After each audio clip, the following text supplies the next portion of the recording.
समझाया जाए। मोहल्ले में नास्तिकता होना अच्छा नहीं, तो सबने मिलकर मुल्ला को समझाया। मुल्ला ने सबकी बात बड़े ध्यान से सुनी, फिर कहा, देखो भाई, मैं मस्जिद तो नहीं जा सकता हूँ, परंतु हाँ, तुम लोग इतना फोर्स कर रहे हो तो मैं अल्लाह को दिन में एक बार याद जरूर कर लूंगा, लेकिन करूंगा अपने वक्त पर तथा अपने तरीके से। सबने सोचा, ठीक है, मैं करने से अच्छा तो है ही। उधर मुल्ला ने तो रात के 12 बजे घर की छत पर जाकर चिल्लाना शुरू कर दिया, सुन अल्लाह, मुझे 100 दिनार भिजवा दे, उसके बगैर तेरा छुटकारा नहीं। जब तक तू 100 दिनार नहीं भिजवाता, मैं ऐसे ही रोज रात को नमाज पढ़ता रहूंगा, और ध्यान रखना कि पूरे 100 दूंगा, एक भी कम नहीं लूंगा। बस इतना चिल्लाकर वह सो गया। फिर तो यह सिलसिला रोज का हो गया। रोज रात को वह छत पर जाए और तेज आवाज से बात दोहराए। बात वही कि 100 दिनार भिजवा दे, जब तक तू नहीं भिजवाता तब तक रोज ऐसे ही नमाज पढ़ता रहूंगा।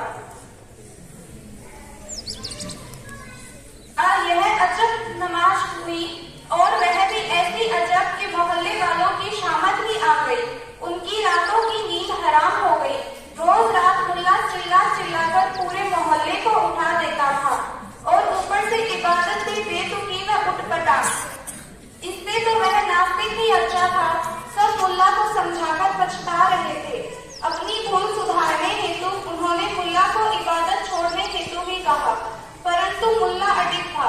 उसने स्पष्ट कह दिया कि एक बार शुरू कर दी तो कर दी, अब तो इसे अल्लाह ही 100 दिनार देकर छुड़वा सकता है। अब मिलकर इस मुसीबत से छुटकारा पाने हेतु एक मीटिंग बुलाई। सुझाव काफी आए, पर उनमें से एक ही प्रैक्टिकल जान पड़ा, और वह यह है कि सब मिलकर 99 दिनार एकत्रित करते हैं, और जब मुल्ला रात को चिल्लाना शुरू करे तो वे दिनार पोटली में बांधकर उसकी छत पर फेंक देते हैं। चूंकि मुल्ला 100 दिनार मांग रहा है, बार बार कह भी रहा है कि एक कम नहीं लेगा, अतः 99 आए देख वह ठुकरा देगा, पोटली वापस फेंक देगा। बस हमें हमारे दिनार भी मिल जाएंगे और मुल्ला से छुटकारा भी। वह समझ जाएगा कि अल्लाह पूरे 100 दिनार देने को अभी राजी नहीं। अब प्लान बन चुका था और इंतजार रात का था। बस रात को मुल्ला ने जैसे ही चिल्लाना प्रारंभ किया कि अल्लाह पूरे 100 दिनार लूंगा, एक कम नहीं लूंगा, की योजना अनुसार 99 दिनार से भरी थैली मुल्ला की छत पर फेंक दी गई। मुल्ला तो खुश हो गया। उसने झट से थैली खोल दिनार गिनने शुरू किए, लेकिन यह क्या, यह तो 99 है। उसने 2-3 बार और गिने पर थे 99 ही। खैर कोई बात नहीं, उसने दिनार से थैली में भरे और थैली हवा में उठाता हुआ बोला, वाह रे अल्लाह, तू भी प्रोफेशनल हो गया, एक दिनार थैली का काट ही लिया। इतना कहते कहते उसने थैली जाकर अलमारी में रख दी और सो गया। उधर मोहल्ले वालों को तो समझ में ही नहीं आया, यह तो दिनार ही चले गए। बेचारे सब रात भर जागे। सुबह सुबह सीधे सबने मिलकर मुल्ला के घर दस्तक दी। जब 100 मांगे थे तो 99 क्यों रखे, उसका सबब भी जानना चाहा। मुल्ला ने हंसते हुए कहा, इतनी सी बात से इतना टेंशन में क्यों आ रहे हो?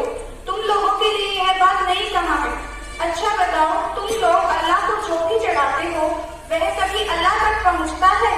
उसे मौलवी ही यह कहकर रख लेते हैं कि तुम लोगों से अच्छी भावना से नहीं चढ़ाया, इसलिए अल्लाह में चढ़ावा नहीं स्वीकारते। अतः मजबूरी में इसे हमें रखना पड़ रहा है। जब वहाँ चुप हो जाते हो तो यहाँ भी चुप हो जाओ। मैंने भी अल्लाह के प्रोफेशनल हो जाने की आड़ लेकर आपके दिमाग रख लिए। साथ अब मोहल्ले वाले समझे न समझे, आप समझ लो कि आप जो मंदिर, मस्जिद या चर्च में चढ़ाते हैं वह भगवान तक न पहुँचा है, न पहुँचने वाला है, और फिर